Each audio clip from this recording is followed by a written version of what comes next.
You're in London. Me too. And my mission, I was in a relationship. It's complicated. You and me forever. You and me. All right, I am Grant from Screen Rant. How you doing today, Jodie? I'm wonderful, honestly. I'm having a great day. Talking about a project I love. I love that for you, and I love this show from what I've seen so far. It is such a gripping ride, but it's also a very emotional one. And I'd love to hear, your character is obviously one of the big hearts and souls of this show. What was it like, or what was the biggest key for finding who she is for you? I think that with every character, there's the human experience that's happening beyond who they are, what they look like, where they come from, that is important for me to tap into.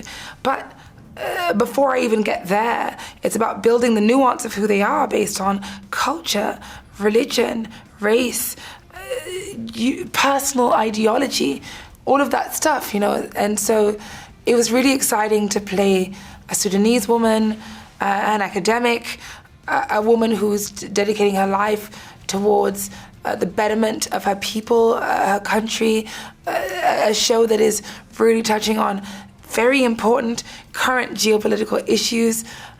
All of that was very exciting, and I think it added the nuance that then goes in where you then create a character who, no matter where somebody comes from, they feel seen by this and the adventure that she's going through, the trials and tribulations that she's going through. We all understand loving someone. We all understand loving someone that maybe we're not supposed to love, or that we're told that we can't love, and the conflict that creates in us, and what we're willing to sacrifice for love.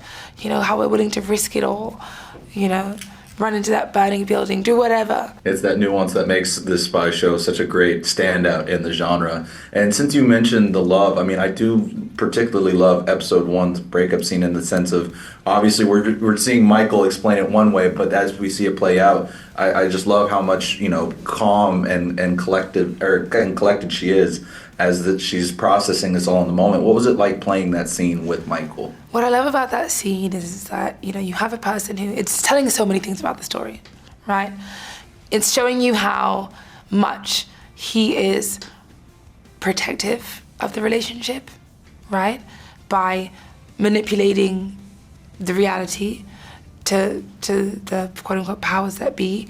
And it also shows what their relationship is, when he talks about, this is how she responded, which is like a typical, when you break up with someone and nobody likes to be broken up with, and we've all been through an experience, you break up with someone and they go absolutely fucking delulu and batshit.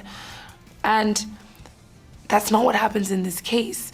And you see that there's so much love and affection and compassion inside of this breakup that they have for each other and that they're having for themselves as they try to metabolize this in real time. And I thought it was such a clever and interesting way to write a scene, and it was really beautiful to play in Joe Wright's hands, who I feel is one of the most sensitive filmmakers of our time. And when we talk about love and desire and heartbreak, he's so good with that. He's very good at that. And it was just like such a beautiful thing to shoot. It was painful and delicious and beautiful and heartbreaking and full of love. Well, I can't wait for people to get the chance to see it, and I can't wait to see how the relationship evolves. I see I got to wrap up, so I'll get on out of here. But thank you, Jodie, so much for taking the time. I truly love the show and look forward to getting the word out about it. Thank you. I can't wait for you to see it, and there's just so much more to come from Samia in the episodes that you haven't seen yet, so stay tuned. I certainly will. Hope you have a great rest of your week. You too. I never thought I would see you again. You just vanished.